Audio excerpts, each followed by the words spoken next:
Welcome to the Undisputed podcast. I'm your host, Jenny Taft. On today's show, is a 3-game suspension for Urban Meyer a sufficient punishment? Plus, USA Today columnist Jarrett Bell joins the show to discuss a growing list of concerns for the Cowboys. And could Kevin Durant team up with LeBron James down the road? We've got a packed show today. Skip Shannon, let's get to it.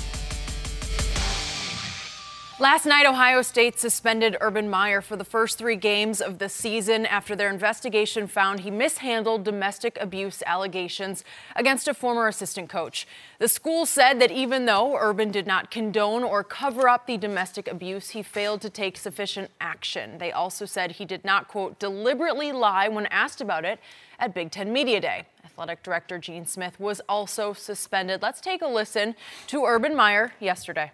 I'm fully aware that I'm ultimately responsible for the situation that has harmed the university as a whole and our Department of Athletics and our football program. I want to apologize to Buckeye Nation. I followed my heart, not my head. I fell short in pursuing full information because at each juncture, I gave Zach Smith the benefit of the doubt. I did a poor job at Media Day. It's a big reason why we're here today. I was not being as complete and as accurate as I should have been at Media Day and afterward. But there is no intent to mislead. My role is to set a good example. In this instant, I did not live up to the university's standards. The suspensions are tough, but I fully accept them. I wish I could go back and make the different decisions, but I can't. These difficult lessons are a constant reminder of the duties and obligations that I have as a member of this university and this community. What message do you have for Courtney Smith?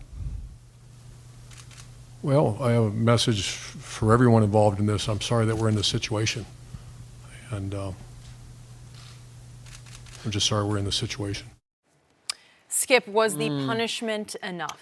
It was not nearly enough. And clearly, a majority of college football or basketball or whatever coaches would have been fired under the same circumstance. And what's most offensive is that if you study the punishment as it was doled out, Urban Meyer will miss the first game completely, but for the game 2 and game 3 weeks, he can coach the team and prepare the team. He just can't go stand on the sideline. But I'm going to suggest that he will be in touch with people in the press box, which will be relayed down to the field, and I think he will have strategic impact and input on games 2 and 3. So this is completely out of bounds to really just, it's not even a slap on the wrist. It's just a little tap on the wrist. That's all. So we found out from the investigation done by the Ohio State University that he blatantly lied, even though they said he didn't deliberately lie. I don't know how you can not deliberately lie when you stand in front of the Big Ten Media Day and say, I know nothing about any of this 2015 or 2009. You know nothing about it? How could somebody create a story like this? Because this happened, and that happened.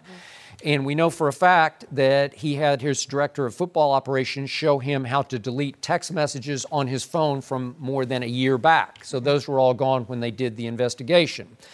And we know for a fact that only recently, Urban Meyer signed a new contract that included language that required him to divulge to Ohio State's compliance department anything that he would know about anything involving any sort of domestic violence or sexual assault. So he didn't do any of that. He kept that all to himself, and Gene Smith oversaw that, although I give Gene Smith this. He did send a text message to Urban ahead of Big Ten Media Day saying, if you're asked about what we know about 2015 and 2009, you need to go ahead and come clean with it. And he deliberately... He lied. He just lied. And he ignored the order of his superior, Gene Smith, to go ahead and divulge at Big Ten Media Day. So in the big picture of this, Urban Meyer has only 2 legs to stand on. And again, you and I went back and forth on this earlier, but there is the fact that remains that Zach Smith was never convicted of any sort of domestic violence. He was arrested for, but he was never convicted of. And in the investigation, Urban Meyer and his wife, Shelley, testified to the investigators that they doubt the credibility and veracity of the accuser, his Zach Smith's wife, which we hear again and again. I'm very open about that. We hear again and again this victim shaming. But but we've been through it before, and I don't know what to believe about that, but that's what they testified. And I believe that testimony, coupled with the fact that he was never convicted, that was just the loophole through which Ohio State was able to slip and say, well, we'll just tap him on the wrist. That was the loophole they wanted to slip through. Yeah. Here's the thing, Skip. We have to be very, very cautious of this because a lot of these domestic violence and sexual assault cases are never prosecuted. There is no conviction. But there's a lot of people that have lost their jobs with no convictions. We've seen this Me Too. There's a lot of people that's unemployed currently with no convictions. There's a lot of people with domestic violence on their resume that doesn't have a job with no conviction. So I don't know if that's the standard that we're going to use. Unless there's a conviction, there is no, we absolve everybody. I don't know if I really want to go there. I get everybody should have their due process, but there's so much going on here.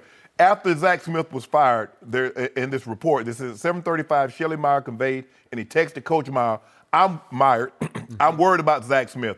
He drinks a lot, and I'm just not sure how stable he'll be, Skip. I'm afraid he'll do something dangerous. It's obvious he has an anger and rage issues already. Okay. Now, you believe the guy is unstable. You believe that he has drinking and rage issues, but you don't believe what Courtney Smith is telling you about what he's done. That's what you said. You just conveyed that. You said he has issues. Yep. He drinks, he has rage. But she's lying. Wow. You see, Skip, this is how it works. And we know this. If I like you, Jenny, if somebody tells me something about you, I'm not going to believe it because I like you. I don't believe Jenny would do. Nah, not the Jenny I know.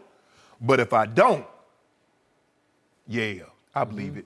That sounds like something Jenny again, would do. to your point, the mentor of Urban Meyer was one Earl Bruce, a former head coach, no longer with us, but a former head coach at the Ohio State University. And as Urban grew up under him, he had a grandson named Zach Smith. So Zach Smith became somewhat like a son to Urban Meyer. Right. So did he look the other way? Well, he admits he did. He said, I let my heart overrule my head. It's called paying it forward. Someone gives you an opportunity. Someone in that family, what do, Skip? If you get an opportunity, you pay it forward. You give him the same opportunity somebody gave you. But the thing is, for him to lie, to say he has no knowledge, and just blatantly lie, and in 2018, we just have a hard time of just saying, man, you lied. That's a lie. I forget exactly how the Orwellian quote goes, Skip. They says, repetitions of a lie that goes uncorrected gets chronicled as the truth. I think that happens down through history a lot. Yes. Yeah. So, Urban, this is not he didn't intend to lie, he misspoke. He flat out lied. He knew what the reporter was asking him to be true. He said he knew nothing when he knew everything. And then you made that. Where do you guys make these stories up at? Make it up and then to pretend like nothing happened. I don't know how Gene Smith, the athletic director, kept his job. I still don't know. He got suspended, but he didn't lose his job. Man, 2 scandals. I mean, a quarterback, a guy can get 4 games for selling sneakers. And a head coach that's making got a $35 million, $40 million contract, Skip. $7 million a year. Yep. Really? Yep. Really? Is that where we are? We're going to punish the kid for selling some shoes, 4 games, and a guy that's making $7 million a year lied and covered it up. Repeatedly lied and covered it up and had an opportunity. There were several opportunities, Skip. He could have did the right thing. He had so many opportunities, so many, to say, you know what, Zach, I love you like a son, but I got to let you go. Well, and so he could have shown some contrition at last night's press session. That made it worse. It did not help. It did not help, but I guess he's thinking in his head, I can't show contrition because it'll show some guilt on my part, and I don't think I'm guilty. And clearly, as he was forced to read this statement that he didn't write. He's just monotoning the words. Yeah. He didn't believe a word that he was reading. Apologize to Buckeye Nation first. The first name out of his mouth should have been Courtney Smith. Courtney, I let you down. I am so sorry. Yeah. But like you said, I'm sure his attorney probably said, look, whatever you do, you admit nothing. So that's the story. You stick with it because, there might be some lawsuit or coming down the pipeline, and we don't want you to be a part of any of that. But, man, and the president, boy. Urban, good thing you're a great coach, bro. Because if you were a 500 coach, he'd be gone. You'd be looking for because it would be a stain on the university, and they'd say we can't survive this one. We've got to let him go. But when you're 73-8 as the head coach at Ohio State, and you've won 2 Big Ten championships and a national championship, and you're favored again, you're favored again. They're going to do everything in their power to keep you, because in the end, they can. Yeah. They're not. Ain't no federal law that says you have. Right. There's no no federal law that says you have to let him go. Yeah. I don't know Title IX law well enough, but I think there could be a violation here just because he did not disclose. Right. Which he should have. So which is a fireable offense? I don't know. That's by the letter of the law of his contract, that's fireable. I don't know, Skip, but he might have signed that contract because he has memory issues. Oh, and that's the other thing. I'm glad you brought that up, because they brought up in the report that Coach Meyer takes medicine that can hurt his memory on occasion. Really? Well, then how can you be the head coach at Ohio State? That's not a good look, Skip. I don't know if I'd have said that. I would have left that out. I would have left that out, Skip. I know. The medication, you would have not said that? Or yeah, I would have left that medication part out because it makes it look worse. Here's a guy, you got a guy running one of the top 3 programs in all the country, and you got him and he has memory issues? Really? So then what else is he missing in that sense? It's not good either. I hadn't thought about it that way. There are layers to this, and it doesn't get better the more we talk about it. It leaves you with a pit in your I agree stomach. with that. The more you talk, the worse it sounds. Yeah. It does, Yeah. and the more we're reading about the investigation, and it's far from Police, over. y'all got to do a better job. If you guys were called as many times as it says that you were called, what's going? And where Ohio State is at risk is going forward as Urban Meyer goes back out on the recruiting trail.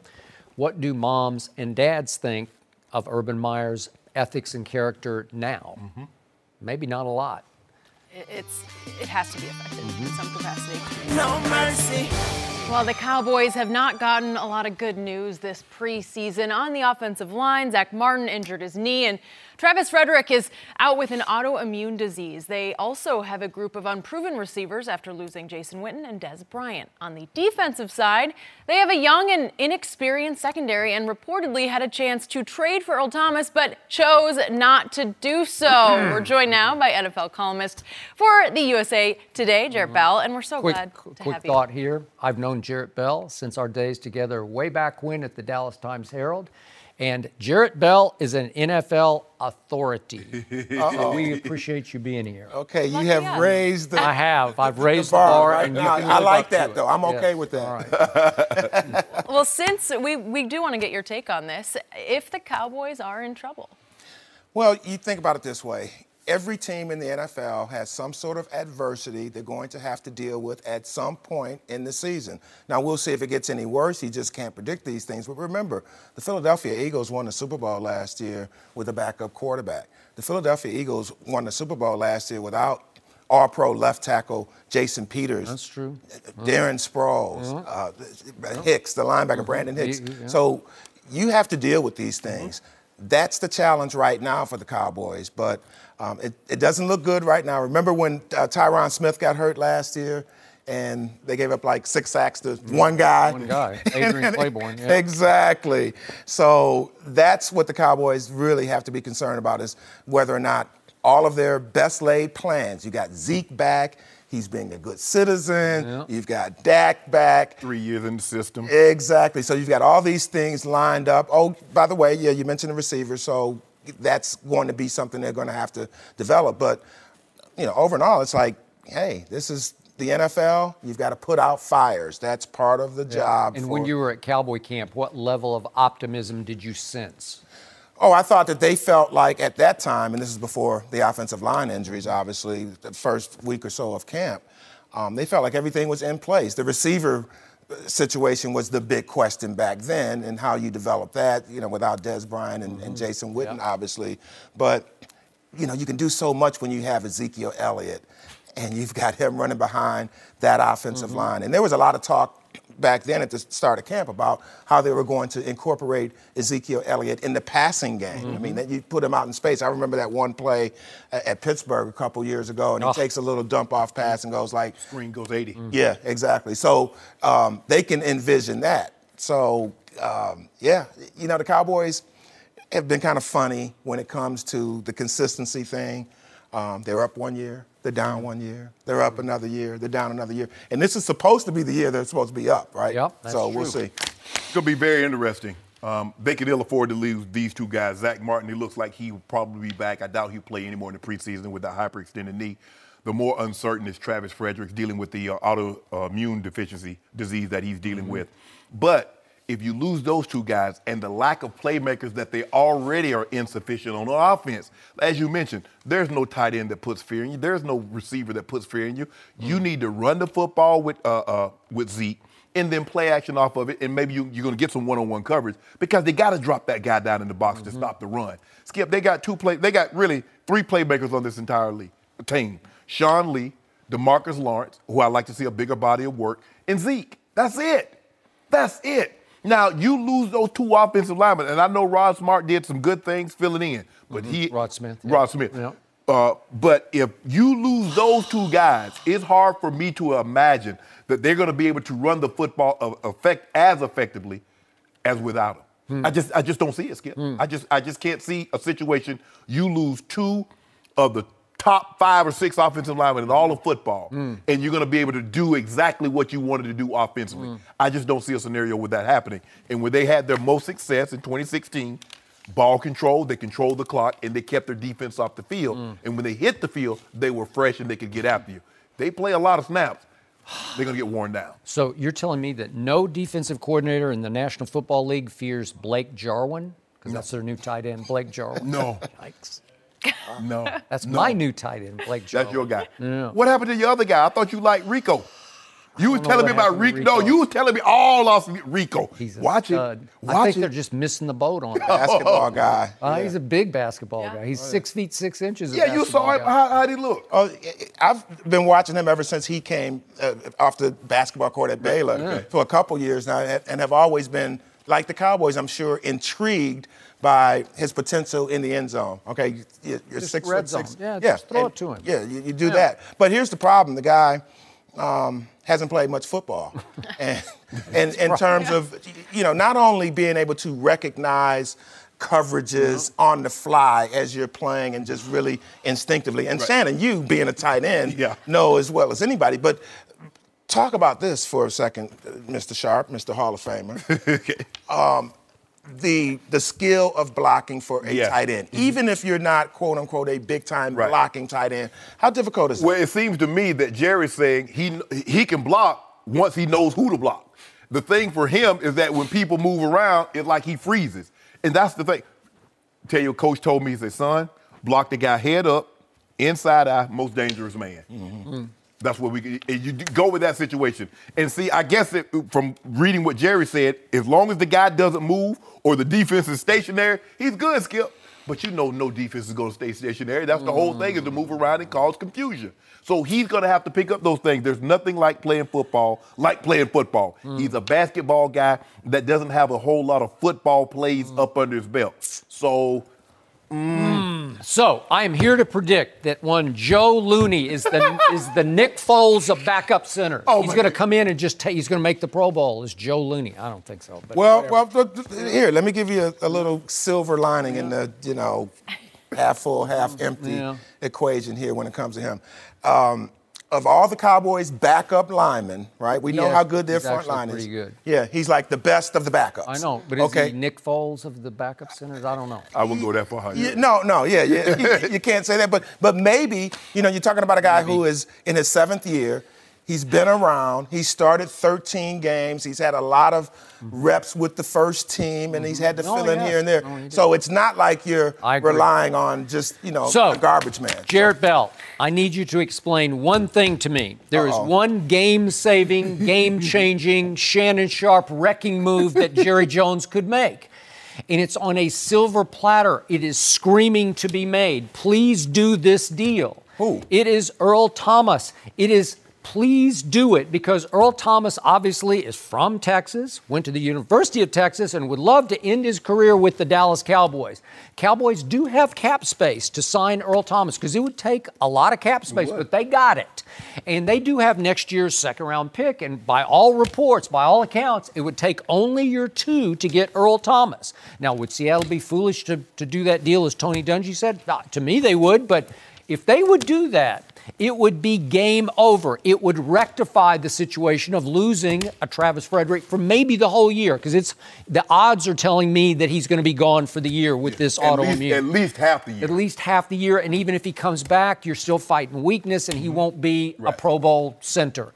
So this is the move that changes everything, because if you add Earl Thomas to the locker room, what happens in the locker room the next day? We got Earl Thomas, man. Yeah. Does it kind of tick off some of the kid safeties they got? I don't care, but because Earl Thomas comes in and becomes the quarterback of the defense. Why wouldn't you do this? Why is Jerry resting on his Hall of Fame laurels? Because that's what he's doing. He used to be the ultimate NFL plunger. This is Charles Haley all over again. And by the way, in 1992, on August the 27th, Jerry Jones pulled off a trade for Charles Haley. And what did it do? It won the Super Bowl for Dallas. That's what he was, the catalyst to a Super Bowl defense that was a year away from being ready to go win a Super Bowl. And they did. So it's not too late. August 27th. We're not quite there yet, right? That's the day, August 27th.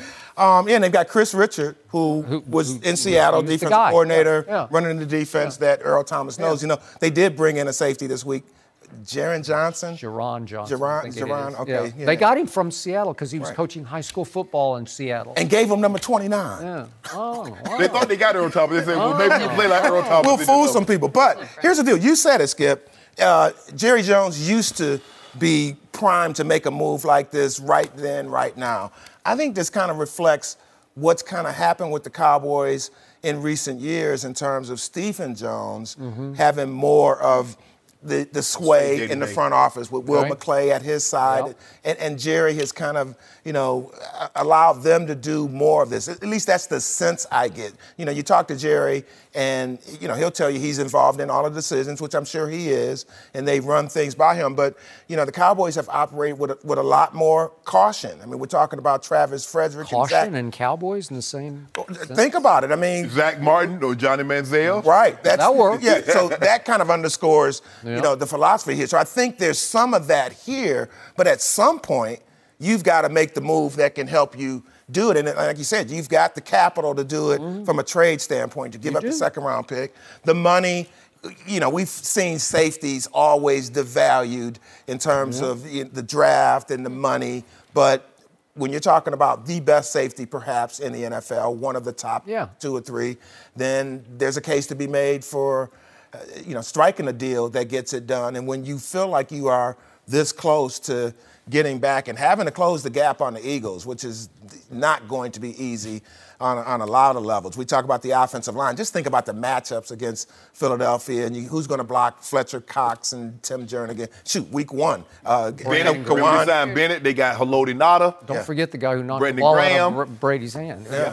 So you talk about the matchup. So, you do need something if you're the Cowboys to really kind of swing the NFC is loaded this year. The NFC with Green Bay and New Orleans and the Rams and Minnesota, this is not going to be easy. They have their work cut out for them. And if you're down two offensive linemen, 2 of the top 5 or 6, 7 offensive linemen, at worst case scenario, Zach Martin is the number 1 right guard. Travis Frederick is at, by worst case scenario, the 3rd. If you like if you like Jason Kelsey, Alex Mack from Atlanta at center. I'll buy that. So you got 2, a top guard, the top 3 center, and you're going to be without 2 of those guys. Get Earl Thomas. It makes DeMarcus Lawrence's job a lot easier. Everything feels better. Everything. You got to have that guy. Because I think the secondary is the weak link of the Dallas Cowboys defense. Yeah. And yet Jerry Jones the other day dared to say that this defense has as much talent as any I've ever been around. What? Any? With the Dion is weird. Haley and Darren Woodson is weird. Oh, my goodness. So. They remember they had Tolbert, they had Russell Maryland, they had Casillas, they had Leon Lett. Sometimes you're just better not saying anything. Especially that team won the Super Bowl. It's hard to quantify. How do you get better than winning the Super Bowl? I don't know. And yeah, and when you start talking about best and never and stuff like that, you know, there's got to have some restraint. So you got to have the kind of restraint in the messages, just like you've had the restraint on dealing for Earl Thomas, and you need to kind of flip that, right? Flip it. Yeah. Do it, Jerry, now. Time is now 2 weeks exactly I from would be, the beginning of the season. Jared asked me, did I have an actual storefront restaurant? I don't, but I will be serving dew along with my W's and L's in my restaurant this year. Are you going to buy it from me? No. You owe me 11 cases. Well, I would be down to 6. Oh, down to 6. How are you going to do that exactly? Because the Cowboys not making the playoffs. Oh. We do this every day, just so you Cowboys know. not making the playoffs. Yeah, I've caught the restaurant references, and I was like, wait a minute, where's this place? Well, we're glad you're here. No mercy. Support for Undisputed comes from our friends at Rocket Mortgage by Quicken Loans, America's premier home purchase lender. Let's talk about buying a home. It can be one of the most important purchases you'll ever make. But today's fluctuating interest rates can leave you with unexpected higher payments, which can turn a great experience into an anxious one. That's why Quicken Loans created their exclusive power buying process. Here's how it works. They check your income, assets, and credit to give you a verified approval. This gives you the strength of a cash buyer, making your offer more attractive to sellers. Once verified, you qualify for their exclusive Rate Shield approval. They'll lock your interest rate for up to 90 days while you shop for your new home. Then, once you've found the one, if rates have gone up, your rate stays the same. But if rates have gone down, you get to keep that new lower rate. Either way, you win. It's the kind of thinking you'd expect from America's largest mortgage lender. To get started, go to rocketmortgage.com/undisputed. Rate Shield approval only valid on certain 30-year purchase transactions. Additional conditions or exclusions may apply. Based on Quicken Loans data in comparison to public data records. Equal housing lender. Licensed in all 50 states. NMLSconsumeraccess.org, number 3030. No mercy. The Patriots made an already thin group of receivers even thinner yesterday by releasing veteran Kenny Britt. He's the third receiver New England has let go since the start of training camp. Tom Brady has been working with a new cast of characters after losing Danny Amendola, Malcolm Mitchell, and Jordan Matthews. Britt's release led many to connect the dots to Dez Bryant, but NFL Network reported the Patriots have, quote, probably no interest in Dez. Shannon, should the Patriots have any interest in Dez? I think they should explore it. They should do their due diligence, and I'm sure they will. Coach Belichick does not look at outside pressures and say, well, this guy can't do this, he can't. They'll do their homework, Skip. They'll do their evaluations, and Coach Belichick will come to the conclusion, can this guy help us? And if he comes in here, can he conform to the Patriot way? Can he come in here, do his job without causing disruptions? That's what Coach Belichick looks at, because we thought there's no way he and Corey Dillon's going to make it a day. There's no way he and Randy Moss are going to make it a week. And arguably, they had the greatest statistical season in the NFL history with Randy Moss, and they won a Super Bowl with Corey Dillon. So clearly, he knows how to handle combustible personalities. The question is that you trade Brandon Cooks, you cut Malcolm Mitchell, you cut Jordan Matthews, you just cut Kenny Britt. You're going to be the first 4 games without Julian Edelman. Okay, that leaves you with Eric Decker. That leaves you with Hogan. They drafted this young kid, but he's a rookie. You have Gronk. Outside of that, Skip, the thing that's concerning with me, Dez has basically been the ex-receiver lining up on the left side of the football. Every time. He doesn't play, he's not a move guy. I don't know this for certain, but it looks to me, when I watch them play, it looks like Hogan could play Amendola slot, Amendola can play Hogan slot, who could then play Edelman slot, who could then play wherever.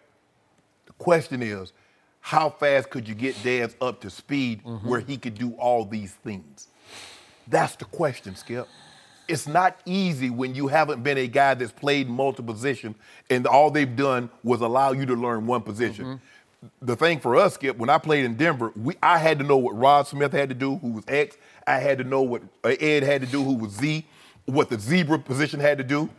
I was the Y. But we had to know just in case somebody get nicked. Yeah, they had backups, but Mike felt comfortable if somebody got nicked in the starter that unless it was like, say, Willie Green or someone that was proven, he felt more comfortable moving myself or Ed or Rod to one of those positions and playing.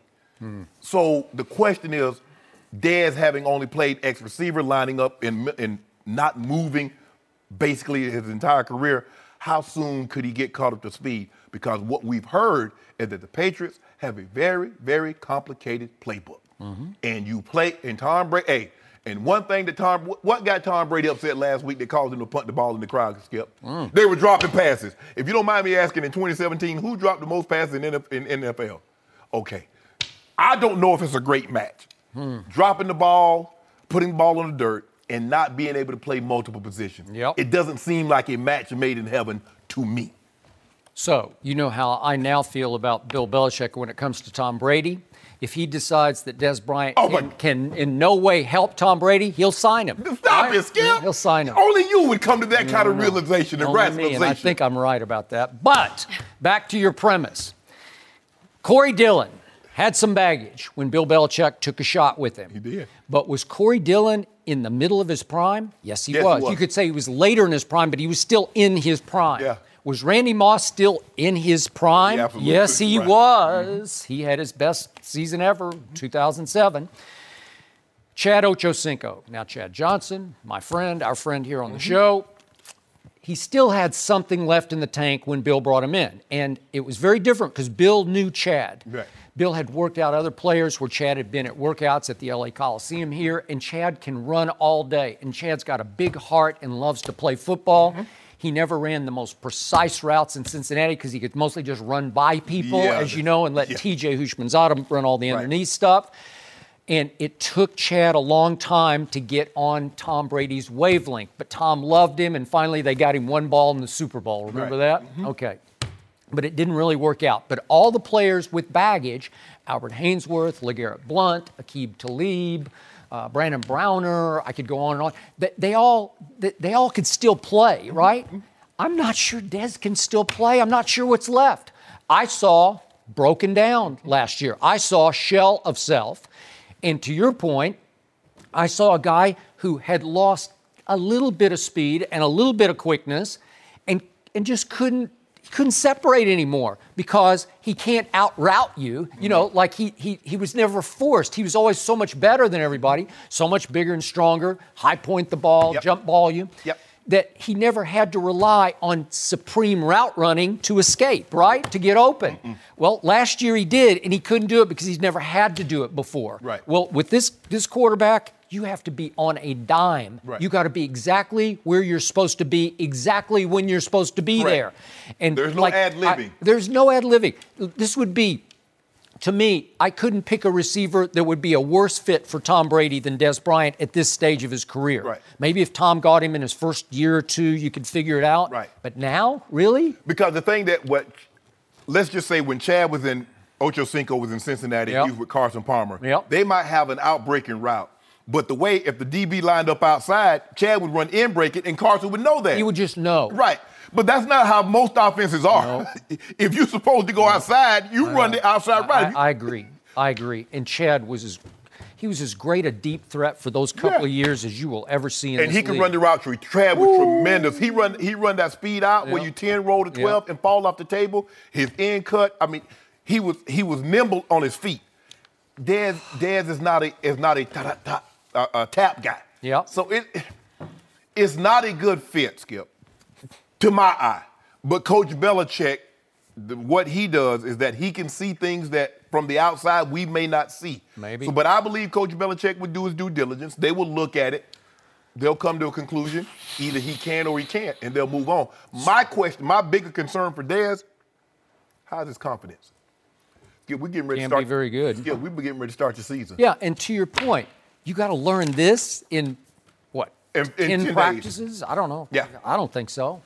And the thing is, when you they try to force feed it to you, and then you get brain overload, and then you what is that? Tom Brady.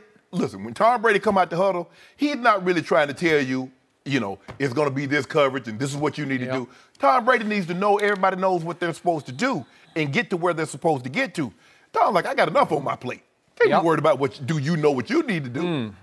So it has come to this for Dez Bryant. Look how desperate New England appears to be, in part because Bill Belichick keeps making bizarre decisions, but He traded Brandon Cooks. Was he not Tom Brady's most reliable deep threat, his only deep threat last Best year? deep threat since Randy. So he got a first back for him. That works. Yeah. But the Rams immediately gave Brandon Cooks 5 years and $80 million with $50 million guaranteed. What does that tell you that the Rams thought of Brandon Cooks? Thank you very much, Bill, right?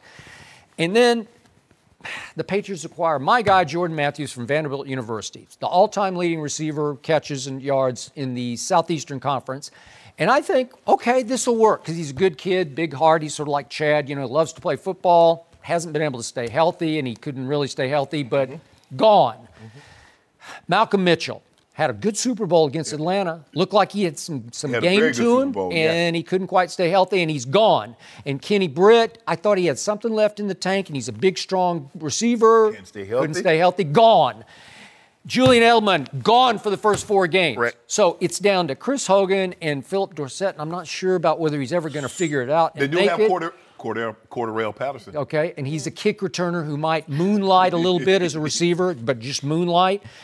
And your guy from Denver, Eric Decker, who's bounced around now and has been battered. Yep, and he can't catch consistently. And so you would think this would be the perfect landing place for Dez Bryant, and I would bet against this. I just think there's no way. What this tells me, Skip, that Coach Belichick is not going to let you suck up his air conditioning and get his ice bath if you're not going to be able to contribute. These guys were nicked, and Coach Belichick says you're not going to get healthy on my time and not be able to contribute or be able to contribute in a timely manner. Coach Belichick ain't got time to be waiting for a guy to get ready by week 6, week 7.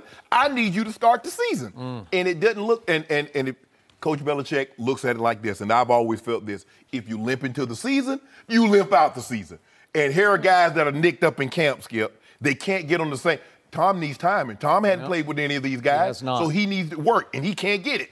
So what do I always tell you about Tom Brady? I believe that for the season opener, a half hour before kickoff, he could walk up into the 5th or 6th row and say, you 3 guys from Southie, you 3, just come down here. I'm going to show you how to play receiver, and I'm going to go win this game with you 3 from Southie. That's what I think he could do. I think Aaron Rodgers could do that because he would know how to talk to guys. Really? Aaron know how to talk. He's like, look, guys, this is what we're going to do. I want you to line up here. Yeah, because he would talk their language a little better than Tom Brady from wherever he's from, right? From San Francisco. San Francisco. Yeah. But he's a Bostonite now. He's been in Boston long enough.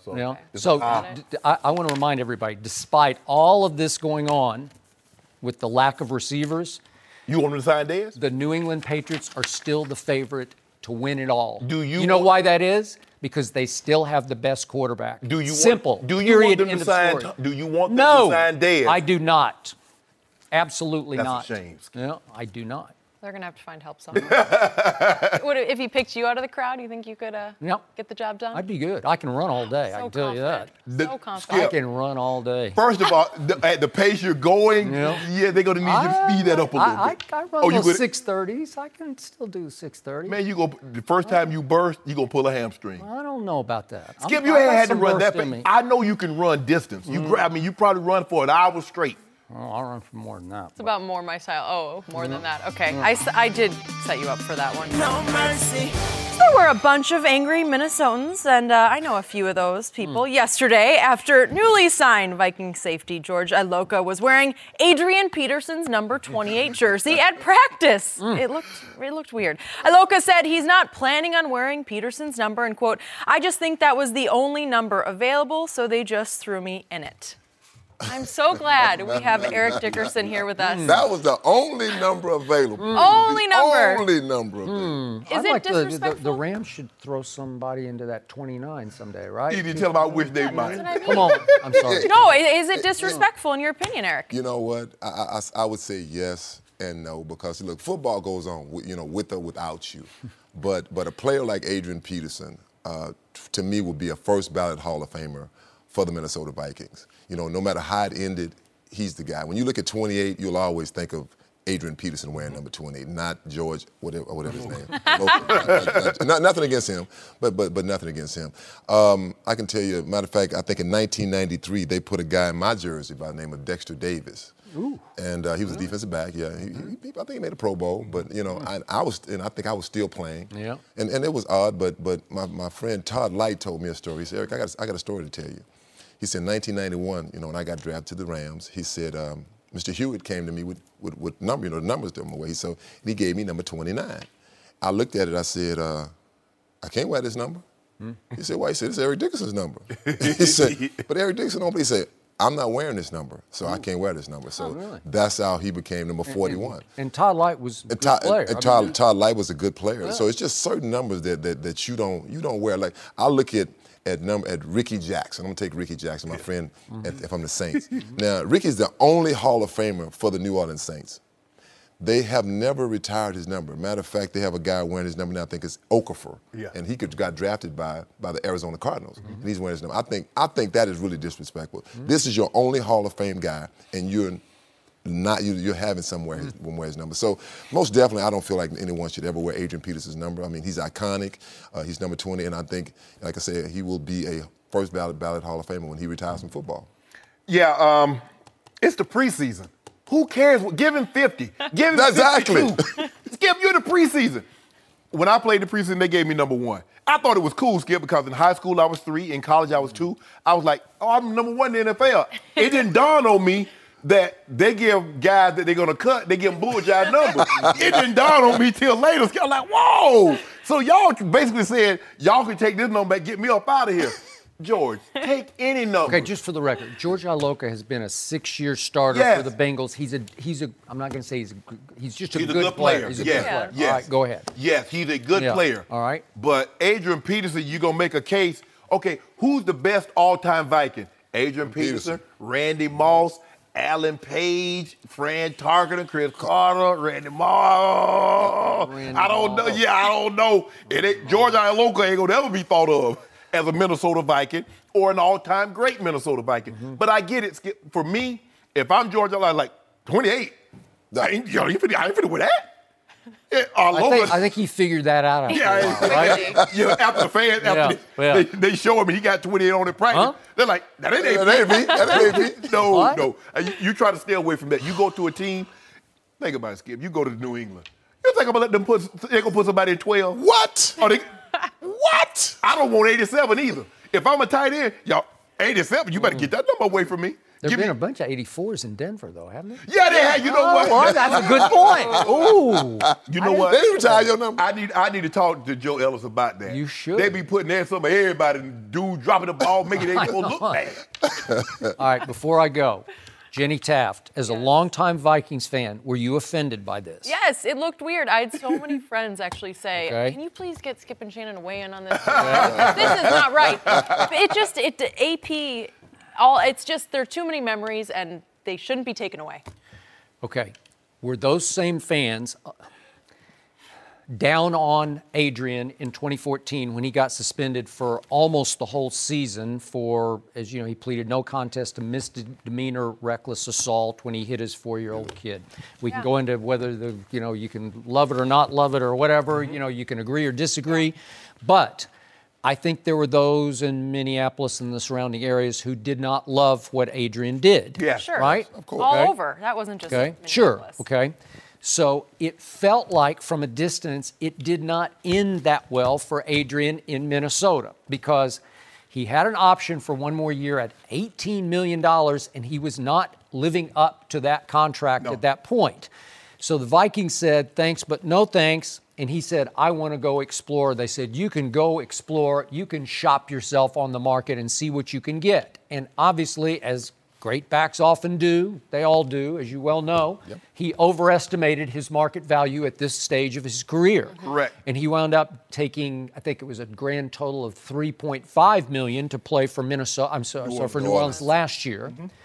And now he's playing for $1.05 million to try to make the roster of the Washington Redskins. So he overestimated what he had left. And we had Chris Carter on the show, obviously, all through last year saying he should have just said, I'll take whatever you'll give me to finish here in Minnesota, right? I believe they would have given him at least what New Orleans gave him. Something At the bare minimum, they give him like that. Could he have swallowed that much pride to take it? Because if he had, I don't think they would be handing out 28 to Ilokas because if he was retiring as a Viking, maybe it'd be last year or maybe this year, maybe it'd be one last hurrah as almost the backup running back, then the sun would set correctly on Adrian in Minneapolis, like it would be a feel-good end to the story, like it should be for every great player. Obviously, I agree. okay. I agree with that. I mean, Joe Montana, he didn't retire. No, he did not. He didn't retire at 49. Okay. Still, no one wore 16. No. And you're right. I mean, I think the Well, fans, you didn't retire. and I didn't retire. I didn't retire with the Los Angeles Rams. Jerry played with other teams. Emmett Smith. Yeah. Emmett Smith. You know, he went to Arizona. So, you know, But it didn't seem to end badly for those guys wherever they were. There was still a feel-goodness to it, like. It kind of ended bad for I said Jerry. it was not a feel-good story with me when I left the Rams. I mean, No. that was not a feel. That was. Because you got traded in the middle of '88, right? 87. 87. And did I? Oh, I was mad. I mean, because I really didn't want to leave, and it was all over $1 million, basically. Okay. I'm making $250. I wanted $1 million. I mean, and that one thing is, you know, when you're young, and AP was, you know, younger still. When you're young, you look at things different. When you get older, you say, yeah, maybe I should have. Maybe it should have went this way. I mean, because you have more insight, you have more wisdom. But you're right. Do you regret that you went to Indy? You know what? I don't regret it. I don't regret because it changed the pay scale for running backs, the thing I did. You know, it really did because backs were getting reamed. You know, we wasn't getting close to the money quarterbacks were getting. And I said I wanted money like a quarterback or close to it. And what I got quarterback money. And all of a sudden the pay scale changed. And I didn't know this. A general manager told me, he said, Eric, you probably don't know this, but they have a rule called the Dickerson rule. Wow. That no one can make more than you at running back. I'm like, wow. So for a couple of years, no one could make. I had that rule in place. Okay, but you earned it. You lived up to it. I earned it. But, you know, Adrian Peterson, he earned it. He earned what he earned. But, you know, I think it comes a time where you look at your career, all of us do, and you think you're that same guy. You really do think you're that same. You can run like, but you aren't that same guy anymore. I mean, and it's hard to admit it because I'm like, okay, I'm fast, but I'm not as fast as I used to be. I'm quick, but I'm not as quick as I used to be. And I'd admit it to myself. And it comes to a point where you say, I have to make a decision. You're right. It would have been a great decision if he would have stayed in Minnesota. I think the Vikings would have welcomed that. Yeah, I just want to know why they keep giving out 84 in Denver. I need to talk to Joe Ellis. So I got you. And I need to talk to John. 84 need to be. It need to be. 84, 30, 65. John, as in Elway? Elway, yeah. He would take your call? I don't think he would. Yeah, he would take. Huh? What? Who's calling? Yeah, Shannon, who? I'm probably in his phone is Sharpie. Sharpie? Yeah. I hope he's Really? listening. Yeah. Huh. Oh, yeah. Can I bring up one more thing? Yeah. We were just talking about it. You know, you probably wasn't here, me and my man here talking about getting here this we race go off. again. I got to get this race. Come on. People been talking about it. We've been tweeting about it. Who's talking about? Like two people on Twitter? More than two. Oh. My back is good. My back is good. He had the Hall of Fame talking about I got up to the Hall of Fame. I said, Seriously? Oh, Yeah. I want to race him. I'm up there trying to have a good time. I'll You know, be I there. don't get out much. I want to race him. Skip, I don't get out much. I'm sitting there, me and his boy, Ricky Jack. Can we make this happen? Can we make this I'd love to Thank be you. there. Can we make I'll this film happen? I'm it. ready. You 60. If I'm 60, if I'm 80, I'd run you. Sit down, Ed. If I'm 80, I'd run See, you. you gonna have see. I'm telling you. You Come gonna be on, a traction. Come on, Shannon. Hamstrings pop. Come on. Will you be there, Skip? Come on now. I'll see still this? run. I'll run you. Come on, you can't run. I don't think I'm ever going to see this because I think one of these parties will not participate. You know which one it is. I'm saving mine for the pay-per-view. Old Jason Witten. Now that I would Pay-per-view. I You have would to pay pay to to see. watch that. Oh, okay. Can you outrun Jason Witten? Oh, yeah. Oh, no way. Come on, Shannon. Right now? You know what? I would give you a shot at that one. Just a shot. Shut I'm winning. You know, shut I'm winning. Really? I mean, Jason Witten, look how cut up shit. You can tell he cut under, you know. I can't lift him, but I can outrun him. No, I get you, Ed. I ain't gonna let no 60-year-old outrun me. I'm not 60, man. 59. Oh. Shannon, 57. Get it right. Shannon, Yeah. you got no shot. I get it. Thank A you, Skip. 57-year-old? I need to retire for real. Let's make this happen, Eric. Thank you. Thank you very much. Appreciate you bringing that up. No mercy. This week, we saw Kevin Durant and LeBron playing some pickup basketball here in LA, but rumors of them joining forces with the Lakers may have been put to rest by Warriors beat writer Mark Medina, who told Yahoo, quote, "I'm willing to make a bet on Kevin Durant. I don't see him going to the Lakers whatsoever. And I think the reason has to do with LeBron. They have a good relationship, but LeBron's the guy he wants to compete with for championships and legacy." Shannon, do you agree with that? No, I don't think you can rule it out. I don't think anybody saw Kevin Durant joining a 73-8 Golden State Warriors team who has Steph Curry, who won 2 MVPs after Kevin Durant won his. I would think Kevin Durant viewed Steph Curry as a peer, as a rival of his. He was competing. OKC was competing with Golden State. So I don't think it's out of the realm. I mean, no one thought, like I said, no one thought KD was going to Golden State, especially after being up 3-1, especially after Golden State was 73-8, and they had a 2-time league MVP. So to say what Kevin Durant will or won't do, I don't think we can say that about KD. You better not rule this out or you're in big trouble. We're not in trouble, KD. Big trouble. You know, this is highly amusing to me because now LeBron James' legacy hinges on Kevin Durant. LeBron's legacy thought I'd ever is see already, that. LeBron's legacy It is already, hinges on no, Kevin stop Durant. it. Kevin Durant will determine whether LeBron James sinks or swims with the Lakers. Really? Because this year they're going to sink because they're no contender this year. Do you really? Even you don't think they're a Third or fourth contender. seed. They're not contending for the title. What did this year. Bron tell you about whatever the seed may be? I don't care what he told me. I know what my eyes tell me. My eyes say they are not You a haven't contender. seen them play yet. I already know what's going to happen. Not much will happen. Okay. So now, You gonna eat LeBron those in his 17th year, remember, next 16th. year, the year after this one, Yeah. would be his 17th season. So only one man could make him a contender. Only one. And it's not Kawhi Leonard. It's not Kyrie Irving. It's not whoever who's on the market, Jimmy Butler. It's one man. Nope. It's one man, and it's Kevin Durant. You know that. It's only Kevin Durant. So to the question and the point, I do disagree with the beat writer's take on this because Kevin is his own guy, and he is prone to do some weird stuff. You know, he'll shock the world. He'll go to Golden State. Right. Well, why wouldn't he, again, I agree with the premise of he's competing with LeBron for legacy. Why wouldn't he say, gee, I just won my 3rd straight championship in Golden State, if in fact they do this year, and he could say, gee, I was the finals MVP for a 3rd straight year, which I think he's got a real shot at being. Why wouldn't I then go save LeBron's legacy? Oh, my God. Because that would actually enhance my legacy. I won 3 straight championships in Golden State, and I was the finals MVP 3 straight times. Then I went to L.A., and I saved LeBron. Well, that would be great. What a great cap to a career. It would be great it if would you be great. No, only you think, first of all, Yeah. how do you save a man's legacy that has 4 regular season MVPs, 3 finals MVPs? He's won more Player of the Weeks and Player of the Month than any other player in NBA history, and he's going to be the all-time leading scorer in NBA history. He's 3-6 in the finals. 3-6. So how many times did he get to eat at your restaurant?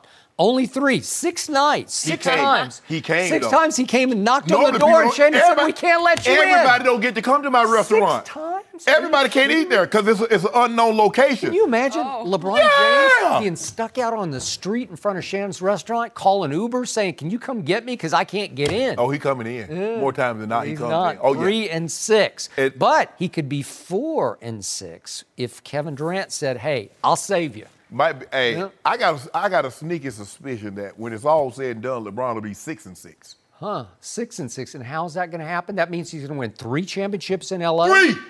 So which years? He's not going to win in year 16. So you're talking about year 17, 18, and 19 of his career? As soon as KD and Kawhi arrive. Oh, KD and Kawhi. I think only KD.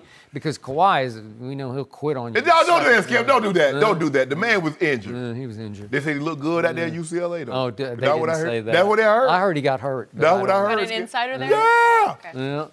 You know Well, let's what? go over there, Skip. It's right down the street from me. We can just shoot over there and watch. This is killing you because you know in your heart of hearts that there's only one move to be made here for LeBron James, and it's to get Kevin Durant. And I was told by a source very close to Kevin that LeBron did check in with him this year because he was free. He was a free agent. We kicked the tires on a lot of things. Well, We you kicked the should tires have. on Paul You should George. have. We kicked the tires on And I was also Show told enough. that Kevin is open to listening next year, depending on what happens. What will the Lakers look like with LeBron? What will it play like? What will it feel like? Well, you don't know that. I do. It could be a disaster. No, that what would be a will DeMarcus Cousins work or not work in Golden State? I don't know. I mean, will they fall apart because DeMarcus Cousins can't find a place? But that thing sure look nice. Yeah. KD and LeBron together, that sure look nice. I think we deserve that. This is what the people want to see. Oh, Yeah. really? Yeah, we need to see this. You know, some people they could start making a case that KD's the GOAT, you know? Oh, I mean, they could. They could. Okay. I'm not saying that you're right. There might be a possibility I keep putting him in positions where he can fight back and take shots at Kevin Durant. He will not do it because he knows. I mean, down the line, there might be some time to give consideration for Kevin Durant being the GOAT. You can't keep doing that right before we end a conversation. Throw out something. He doesn't have time to respond. Perfect. No mercy. Thanks as always for listening to the Undisputed podcast. I'm Jenny Taft. We're back at the same time tomorrow morning, 9:30 Eastern. We'll see you then. Fox Sports, 1 of 1.